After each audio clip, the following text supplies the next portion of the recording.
Hello, Senator from Arizona. Mr. President, can we suspend the quorum call? Without objection. Mr. President, in just a few weeks, millions of Americans will start the process of picking new health insurance plans. And I believe a number of them are going to see the cost of their health insurance double. This is, unfortunately, it's not a mistake.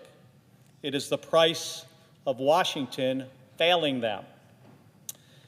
And it's not just a number on a bill.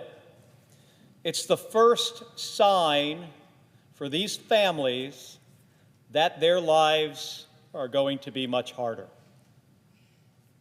We are now 8 days into a government shutdown. But make no mistake, this debate isn't about something happening here in this building.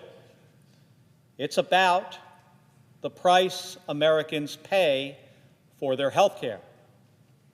Because if we don't work together to extend the Affordable Care Act's premium tax credits, millions of families will see their health insurance costs skyrocket overnight. Last year alone, 309,000 Arizonans used these tax credits, saving them an average of more than $400 per month.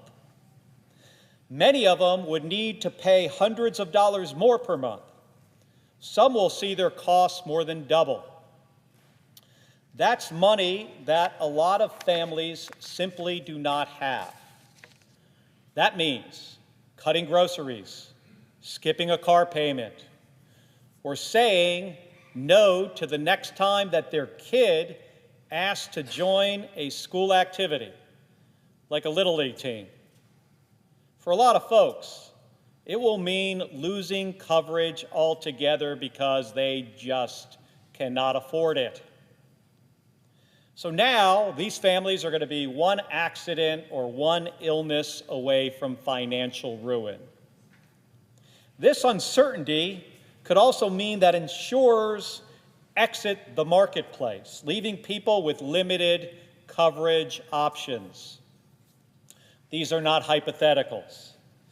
Over the last week, I've spent time on the phone with Arizonans who've reached out to my office to share what these tax credits mean for them and what also happens when they go away. I want to share a few stories from these folks who are already bracing for the worst. Because if anyone here is still wondering what this debate is about, this is it. So I talked to a guy named Rusty from Tucson. He's a cancer survivor. He runs his own small business in Tucson. He also takes care of his mother, who is in memory care. He told me, this is a quote, "I've been using the marketplace for years. Last year I paid $277 a month for my plan. I've now been told my premiums could jump to between $450 and $600 a month. That will not be sustainable short-term or long-term. The premium tax credit has made it affordable for those of us who need health insurance but can't go out to the general market. I have to have health insurance," he said. "But there's really no way I can afford what is about to happen." Rusty's not asking for anything extraordinary. He's asking to keep what's already working for him, the ability to afford care while he works hard and contributes to his community. Robin, who is 60 years old, she lives in northern Arizona and is trying to save for retirement. She said, and this is another quote from Robin, "These subsidies have been crucial in making health insurance affordable.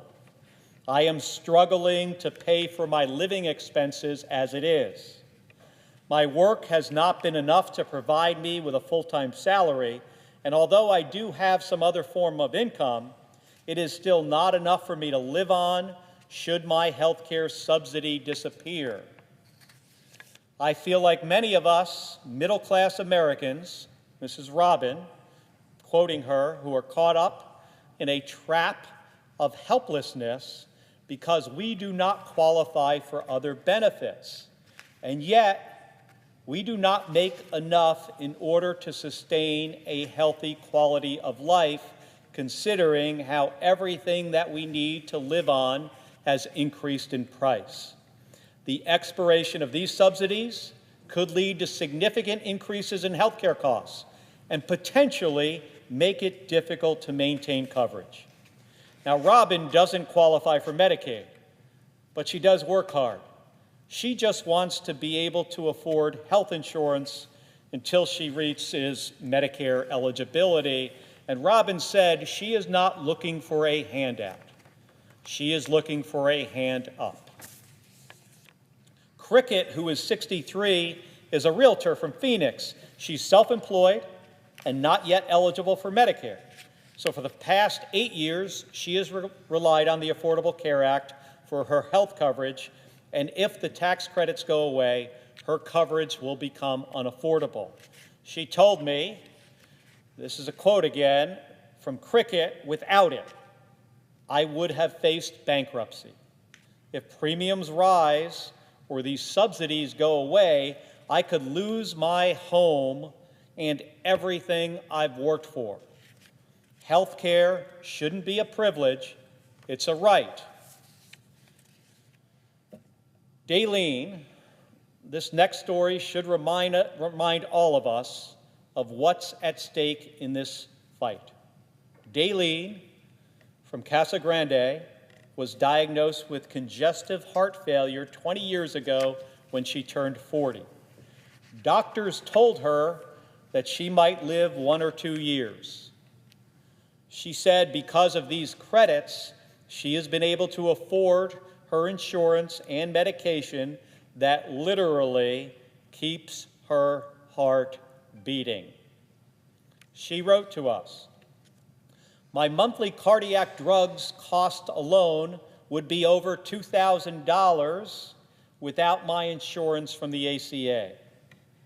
She continued to tell me that these credits gave her more than health care. It gave her freedom to leave an abusive marriage because before that she relied on her husband to afford her health care. That's what this is about. When people can't afford health care, they stay in situations they shouldn't stay in just to keep their coverage. A job they don't want, a city they do not want to live in, maybe farther from family, and in the worst case, an abusive relationship because they need affordable coverage. Survival, dignity, and freedom, that's what we are talking about here when we talk about affordable health insurance and care. In Arizona, Mr. President, people like Rusty and Cricket and Daylene and Robin, they do not have lobbyists.